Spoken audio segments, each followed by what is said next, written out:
আজকে রান্না করতে করতে আমার গ্যাস শেষ হয়ে গিয়েছিল, তার জন্য আমি স্টোভে রান্না করছিলাম। দেখো আমি লাউ চিংড়ি রান্না করছি, সবে লাউ চিংড়িটা বসিয়েছি, চিংড়িটা ভাজতে দিয়েছি, আর এমন সময় গ্যাস শেষ হয়ে গেছে।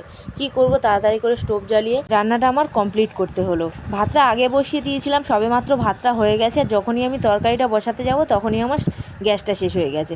তাড়াহুড়ো করে স্টোভ জ্বালাতে হলো। আজকে আমি রান্না করেছিলাম লাউ চিংড়ি, ভেন্ডি ভাজা আর একটা ভর্তা। সেটা হলো, এই ভর্তাটা আমি শিখেছি পাহাড়িদের কাছ থেকে।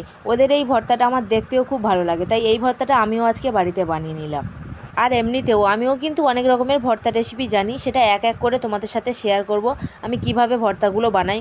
শুটকি মাছের ভর্তা থেকে শুরু করে আরও নানান রকমের ভর্তা। আর এমনিতে এখন বর্ষাকাল, শুটকি মাছটা ঠিকঠাক পাওয়া যায় না, আর হাতের কাছের পেলেও তার দাম বেশি বলে, সেই জন্য কিনে আনতেও পারি না। দেখো আজকে আমি ভর্তাটা বানিয়েছিলাম, কিছুটা পেঁয়াজ কেটে নিয়েছি গোল গোল করে, শুকনো লঙ্কা আর রসুন, এগুলো ভালো করে শুকনো কড়াইতে টেলে নেবো। আর এখানে আমি বটবটিটা সিদ্ধ করে নিয়েছি।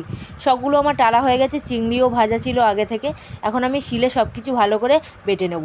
কি দেখে জিভে জল চলে আসছে? এইভাবে তোমরাও বাড়িতে বানিয়ে খেয়ে দেখে কমেন্টে জানিও ভর্তাটা কেমন লাগলো তোমাদের।